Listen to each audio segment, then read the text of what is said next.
right, so we made it. Took about, I'd like to say like 3 hours, something like that. So we are here. Accidentally went through New York. Didn't know that that was gonna happen today. I need to start looking at my map a little better. But it's basically a hurry up and wait game. I got here at 9:45. It's like 10:37 right now. So it's kind of like, look at all those car haulers. There's one back behind him. There's a couple up there, and we're out in the street a little bit, but I have gotten the last spot. There's a couple guys that keep driving back and forth trying to find spots, and it's not working out all that well for them. So I was told that they are gonna try to make us wait until 2. There is all these trucks here and whatnot, and I'm not playing that shit. So either they can get these cars off my trailer. 3 things can happen here. They can get these cars off my trailer. I can leave these cars here. Here's the title, here's the keys, I don't care. Or number 3, I'm taking these back and you're gonna pay me for the double run. So that's what's gonna happen. I'm gonna make a phone call now to the company that said that we were good to drop these today. I'm not waiting around till 2 o'clock. If I had another load today, I'd be screwed, but we'll see. I am, at this point, I'm probably just gonna, we'll see what they say. I'm not playing this wait around all day shit, especially not till 2. All right, we're still waiting. He gave me another address that we can go drop these things off 20 minutes down the road. Yeah, he's probably gonna get a bill for that, but because there's another toll along the way, and yeah, that's kinda whatever. So it looks like it takes us back. It actually takes us northwest a little bit. So there's 78. So whatever. Means we should be able to avoid most of the tolls on the way home. I think I'll end up taking 78 to get home. But this is just one of those things that you gotta deal with. All right, you can bet we're getting the bill for this because this is the 3rd address. So we got there, TRT, finally figured it out. It's been another, it's 1:06 now. We started this dilemma at 9:45 this morning. So now they're like, oh, it's full, you gotta drive 2 miles up the road. So it's like the transport business for you, but I ain't doing it for free, I can tell you that. All right, so they're finally gonna take them. I'm gonna do this nice illegal U-turn in the, stalled it for some reason. Oh, whoops. Had the fuel shut off. Had that pulled out, whoops. So I am going to do an illegal U-turn here because you know what? It's big enough.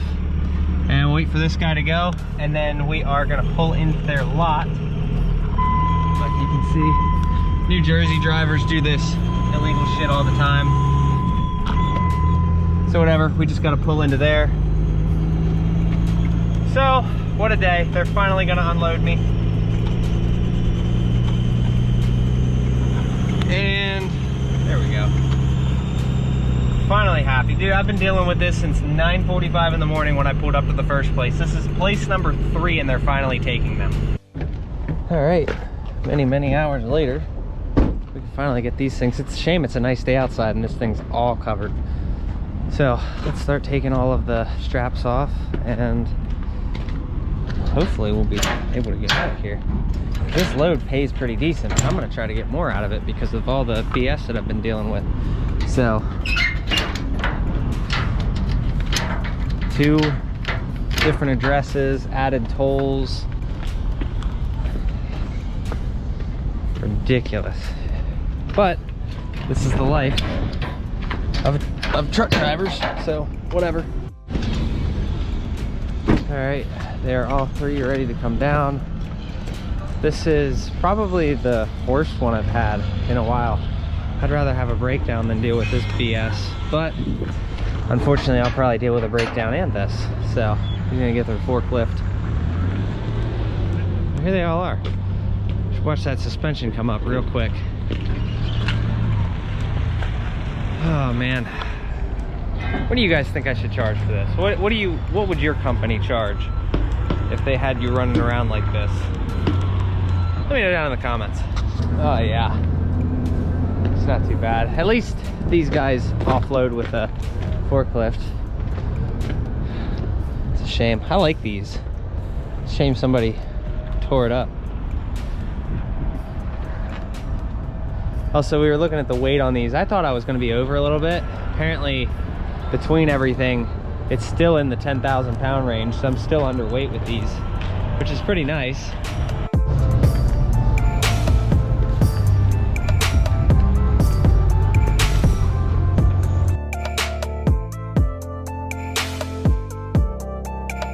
Sigh of relief has been made. Oh, number 2. My straps back here, but one of them I wasn't able to get off.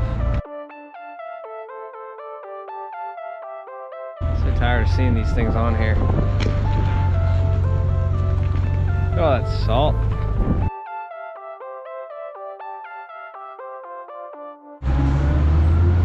All right.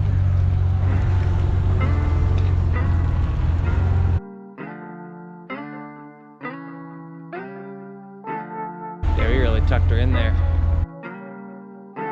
Cool, now we're stuck here. So, there's how far jacked the trailer is. Look at that. So we're getting out of here, finally. We're gonna be headed home. So now we officially start the rebuild of the bank account. I told you guys that payment really drained me. I don't know how many times I gotta say it, but we need to rebuild, okay? As of tomorrow, I should have a negative balance in the account, which means that we can only go up from here. I don't recommend this, but that's just what's going on. Nothing I could have done about it. I spent like $5 grand more than I had in my account, and somehow was able to make it this far. So we're gonna try in the next 2 weeks to see if it's possible to recoup about $10,000, get the account filled back up. No, I'm not pulling away from my other investments, crypto. I'm not pulling any money out of crypto just because the market was down when I bought a shitload, and I refuse to take out now when it could be worth 10 times, 20 times, 30 times the amount in a couple of months' time. So that's the plan. We'll see if that's possible. I'm gonna head home. It's about 3 hours till home. We're just waiting on these dingleberries to figure out what the hell they need to do, and we'll get out of here.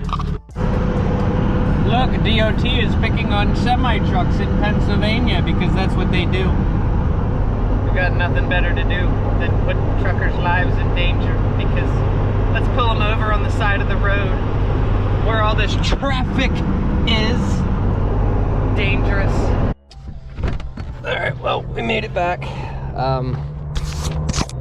At some point, we should take this thing, maybe tomorrow we'll go and get it washed. I don't know yet. But we definitely need to get this thing washed at some point. And that strap is loosening up a little bit, but other than that, everything's been good. It's been an okay, decent day. Not really. Today actually was pretty bad. Not a fun day, in other words, but we should be getting some sort of finance in tomorrow, so we should be able to do something with the oil. I would like to get the transmission fluid changed and the rear diff. I don't think I've changed the rear diff in about a year, since last February, or no, I probably changed it last April, so I would like to do that.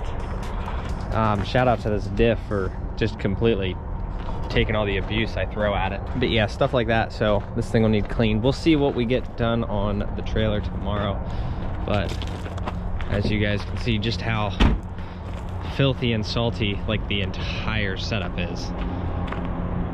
That's crazy. So yeah, like I said, we're not running tomorrow. There wasn't anything really all that good on the load board for me to be able to take anything back. Not that I would have made it anyway with this guy, so we are going to try to get some more money out of them for the fact that, you know, we had to travel to 3 different places just to be able to drop this thing. So I'm going to show you guys this, because anybody who says the truck is rigged, this is for those people, just to really push people over the edge, because it fixed everything, and those people are stupid.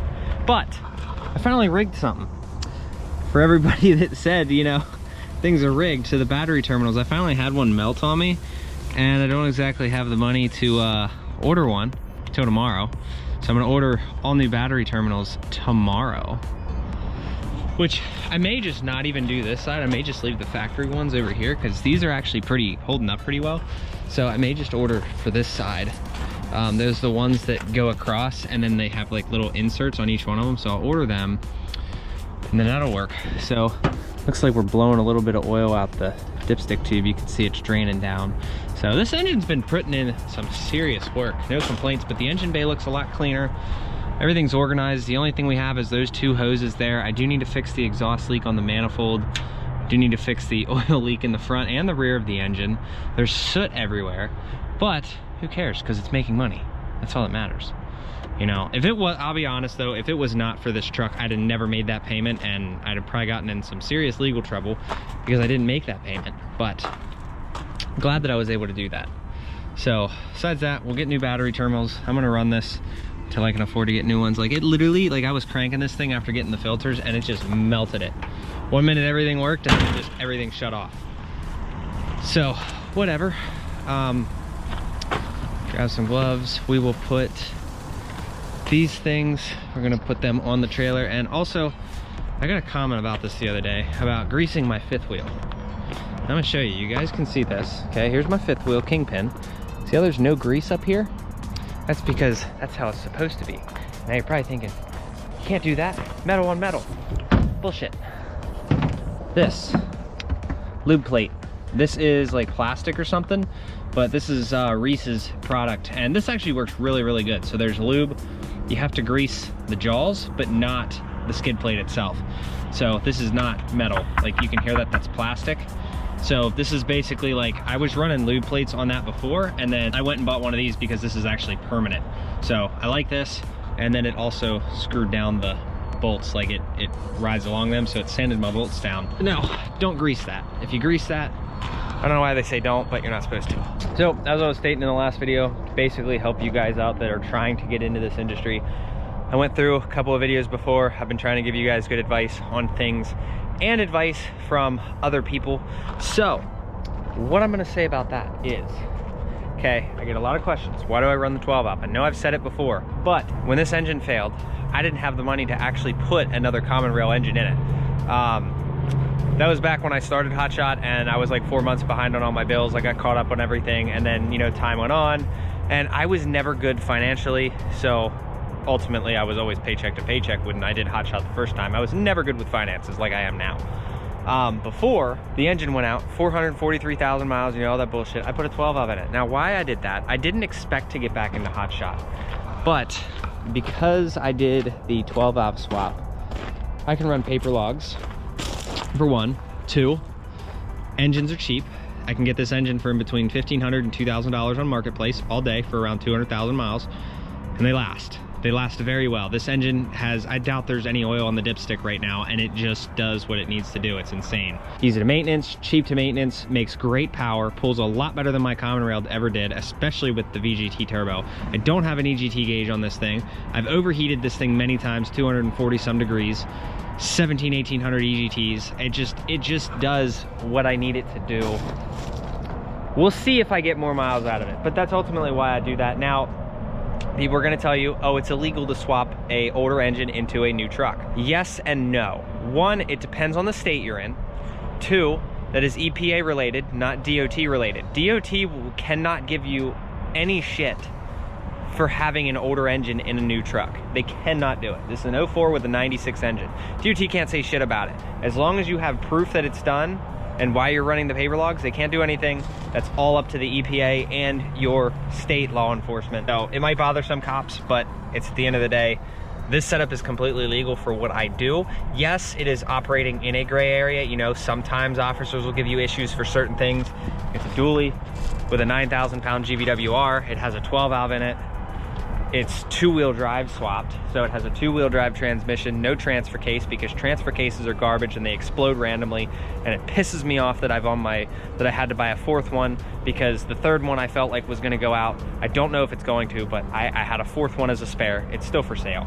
I was tired of it. I was tired of going through U-joints and everything. So yeah, we're operating a two-wheel drive when it was a four-wheel drive. It's a dually swap when it was a single wheel truck, has a 96 engine when it was a common rail engine. It's an 04, and then I think what else I did to it, I don't know. It's pretty decent gray area. This thing weighs 9,500 pounds a lot of the times, and then when you're loaded it weighs about 11.5, and the trailer weighs like 14.5. So it is definitely a gray area. No cops have ever given me issues for it. They probably could in that area. but no cops have ever given me issues for it. Some cops, what they're doing, I know I'm gonna get arguments about this, some cops, what they're doing out west is they are taking your actual GVWR and they are combining it with your actual weight of one or the other. So say you have a 14K truck and a 12K trailer, okay? Say the trailer weighs 13,000 pounds and the truck, you know, is its whatever. So they'll take the 14,000 GVWR of the truck and they'll take the 13,000 pounds of the trailer, the actual weight, not the GVWR, and they'll say, oh, it's 27,000 pounds, you need a CDL. That's what they're doing. It's very shady, it's bullshit, but they are doing it. You can probably fight it in court. I don't know the legalities of it, but they are doing it and it's bullshit. So don't argue with me, argue with your local DOT officers. So if that's the case. But those are some things, just wanted to put that out there and everything. There is a lot, there's a million different ways to get into this industry. And there's a lot of ways to fail in this industry. If you guys think you're brand new, you have no experience and you're gonna get into this business and you're gonna be successful, there are businesses to this day that have hundreds of trucks, tens of 20s of 30s, hundreds, doesn't matter, that go out of business. It's part of it. It happens. Things happen. It only takes one really bad driver to really screw you up. So, end ramp, that's gonna do it. As always, go check out the affiliate links below if you need 12-valve parts, if you need headlights, taillights, if you need cab lights, if you need gauges, if you need stuff like this, anything for these trucks. Go check out the affiliate links down below on Amazon. I get a kickback of that. And also go check out Celsius.network because you get paid to store your crypto. If you use my code and code HODL50, you get $100 in a month after you deposit your first $400. Cheers, Bree. See ya.